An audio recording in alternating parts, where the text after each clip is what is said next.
in absentia and convicted him of treason. They ordered one Richard Howard, an English Illuminist, to carry out their sentence of execution as a traitor. Morgan was warned, and he tried to escape to Canada, but Howard caught up with him near the border, near the Niagara Gorge to be exact, where he murdered him. This was verified in a sworn statement in New York by one Avery Allen to the effect that he heard Howard render his report of the execution to a meeting of Knights Templars in St. John's Hall in New York. He also told how arrangements had been made to ship Howard back to England. That Allen affidavit is on record in New York City archives. Very few Masons and very few of the general public know the General disapproved over the incident of murder caused approximately half of the Masons in the northern jurisdiction of the United States to secede.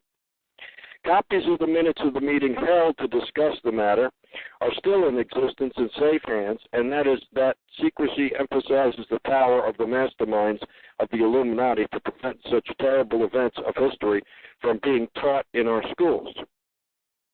In early 1850, the Illuminati held a secret meeting in New York, which was addressed by British Illuminist named Wright. Those in attendance were told that the Illuminati was organizing to unite the nihilist and atheist groups with all the other subversive groups in an international group to be known as communists.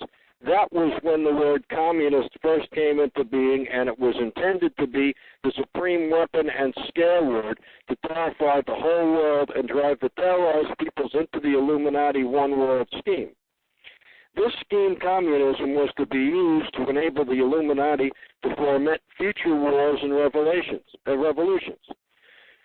Clinton Roosevelt, a direct ancestor of Franklin Roosevelt, Horace Greeley, and Charles Dana, foremost newspaper publishers of that time, were appointed to head a committee to raise funds for the new venture. Of course, most of the funds were provided by the Rothschilds, and this fund was used to finance Karl Marx and Engels when they wrote Das Kapital and the Communist Manifesto in Soho, England. And this clearly reveals that communism is not a so-called ideology, but a secret weapon, a bogeyman were to serve the purpose of the Illuminati.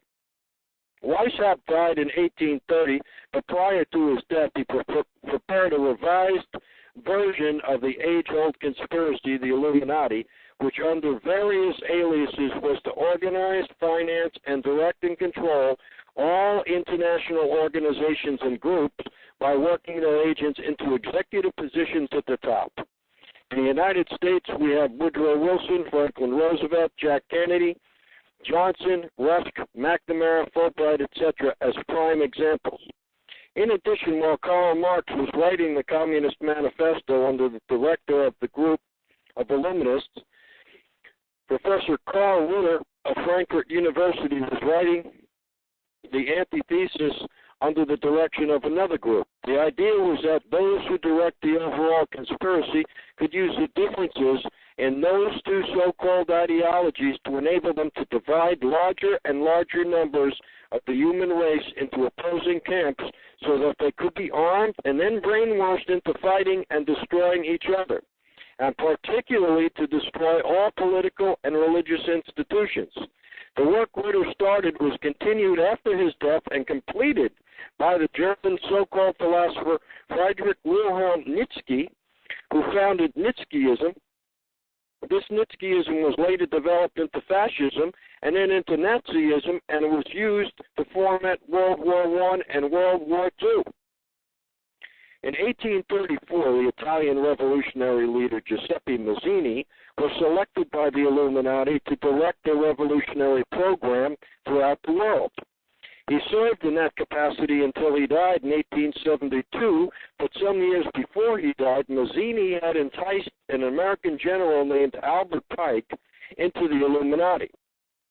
Pike was fascinated by the idea of one world government, and ultimately he became the head of his Luciferian conspiracy. Between 1859 and 1871, he, Pike, worked out a military blueprint for 3 world wars and various revolutions throughout the world, which he considered would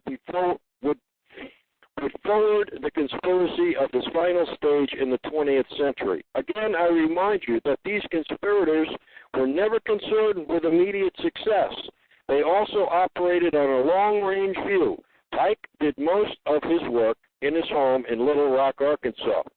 But a few years later, when the Illuminati's lodges of the Grand Orient became suspect and repudiated because of Mazzini's revolutionary activities in Europe, Pike organized what was called the New and Reformed Paladin Rite.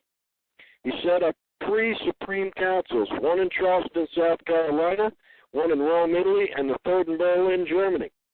He and Mazzini established 23 subordinate councils in strategic locations throughout the world. These have been the secret headquarters of the World Revolutionary Movement ever since. Long before Marconi invented the radio, the scientists in the Illuminati had found the means for Pike and the heads of his councils to communicate secretly. It was the discovery of that secret that enabled intelligence officers to understand how apparently unrelated incidents such as the assassination of Austrian Prince in Serbia took place simultaneously throughout the world, which developed into a war or a revolution. The plan was simple as it has been proved effective. It's called the communism, Nazism, political Zionism, and other international movements to be organized and used to foment 3 global world wars and at least 2 major revolutions. The First World War was to be fought so as to enable the Illuminati to destroy Tsarism in Russia, as vowed by Rothschild after Tsar had torpedoed his scheme at the Congress in Vienna, and to transform Russia into a stronghold of atheist communism. The differences stirred up by agents of the Illuminati between the British and German empires were to be used to foment this war. After the war would be ended, communism was to be built up and used to destroy other governments and weaken religions. World War II, when and if necessary, was to be fomented by using the controversies between fascists and political Zionists. And here let it be noted that Hitler was financed by Krupp, the Warburgs, the Rothschilds, and other internationalist bankers, and that the slaughter of the supposed 6 million Jews by Hitler didn't bother the international Jewish bankers at all.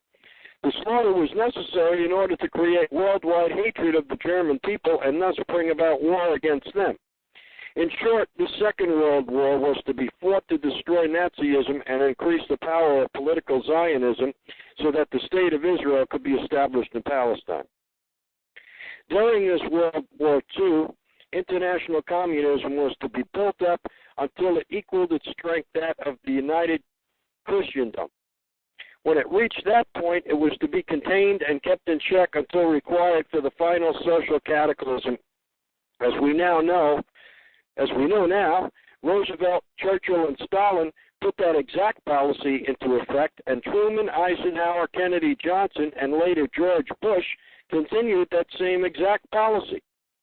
World War III is to be fomented using the so-called controversies by the agents of the Illuminati operating under whatever new name that they are now being stored up between the political Zionists and the leaders of the Muslim world. That war is to be directed in such a manner that all of Islam and political Zionism, Israelis, will destroy each other, while at the same time the remaining nations, once more divided on this issue, would be forced to fight themselves into a state of complete exhaustion physically, mentally, spiritually, and economically. Now, can any thinking person doubt that the intrigue now going on in the near, middle, and far east is designed to accomplish that satanic objective? Pike himself foretold all this in a statement he made to Mazzini on August 1871. Pike stated that after World War II ended, those who will aspire to undisputed world domination will provide the greatest social cataclysm in the world has ever known. Quoting in his own words, taken from the letter he wrote to Mazzini, and which is now categorized at the British Museum in London, England, he said, "We shall unleash the nihilists and the atheists, and we shall provoke a great